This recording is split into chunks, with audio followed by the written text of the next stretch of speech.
Hello, everybody, and I thank you for the beautiful introduction. I could not be prouder of everything you've done in your time with Obama Foundation.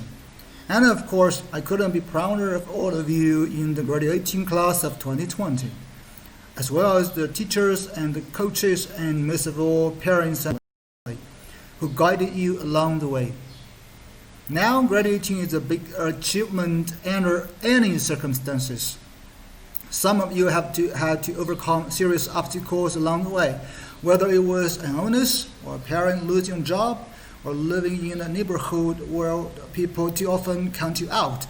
Along with the usual challenges of growing up, all of you have had to deal with the added pressures of social media, reports of school shootings, and the specters of climate change.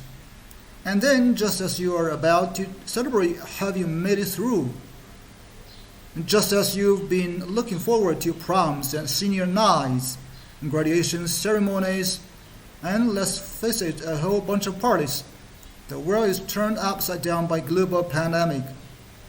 And as much as I'm sure you love your parents, I bet that being stuck at home with them and playing board games or watching Tiger Kings on TV is not exactly how you envisioned the last few months of your senior years. Now, I'll be honest with you. The disappointments of missing the late graduation, those will pass pretty quick. I don't remember much of my own high school graduation. I know that not having to sit there and listen to a commencement speaker isn't all that bad. Mine usually go on way too long. Also, not that many people look great in these caps, especially if you have big ears like me.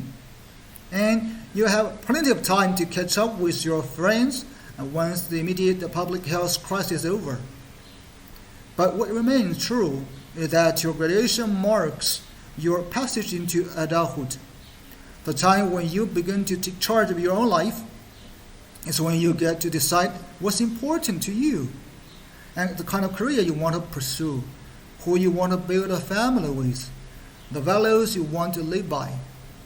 All given the current state of the world that may be kind of scary. If you're planning on going away for college, getting dropped off campus in the fall, and that's no longer a given. If you were planning to work while going to school, finding the first job is going to be tougher. Even families that are relatively well off are dealing with massive uncertainty. Those who were struggling before, and they are hanging up by a thread. All of which means that you are going to have to grow up faster than some generations.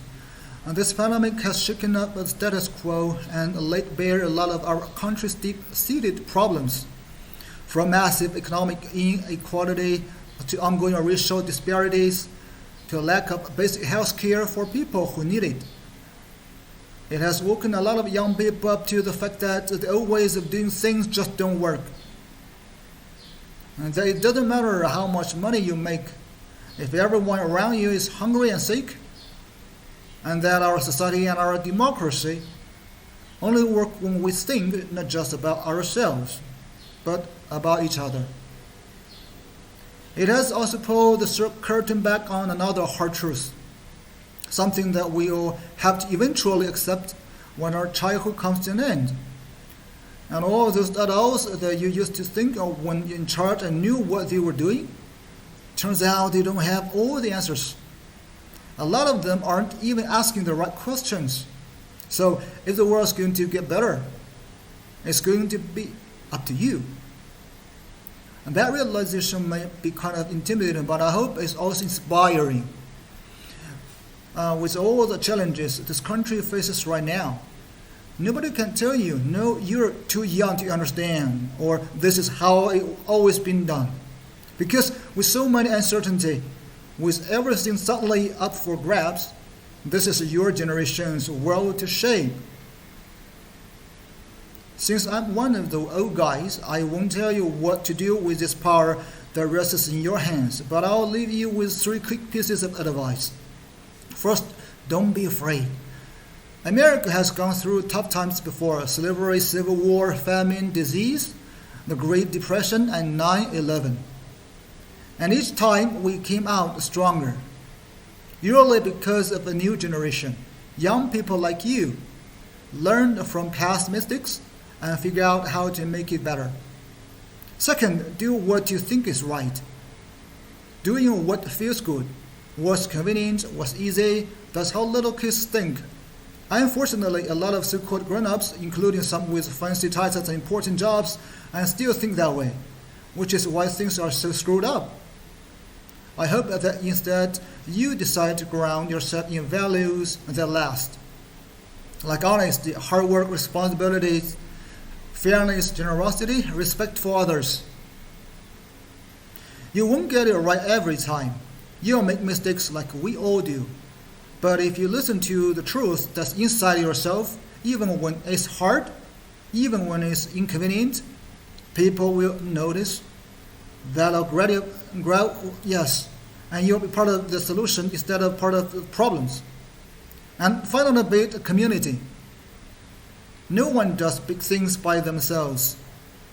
Right now, when people are scared, it's easy to be cynical and say, let me just look out for myself or my family or people who look or think or pray like me. But if we're going to get through these difficult times, if we are going to create a world everybody has the opportunity to find a job and afford college, and we're going to save the environment and defeat future pandemics, then we are going to have to do it together. So be alive to one another's struggles. Stand up for one another's rights. Leave behind all the old ways of thinking that divide us. Sexism, racial prejudice, status, greed, and set the world on a different path. When you need help, Michelle and I have our foundation to give. Young people like you the skills and support to lead you in our community and to connect you with other young leaders around the country and around the globe. But the truth is, you don't need us to tell you what to do. Because in some ways, you are always starting to lead. Congratulations, class of 2020. Keep making us proud.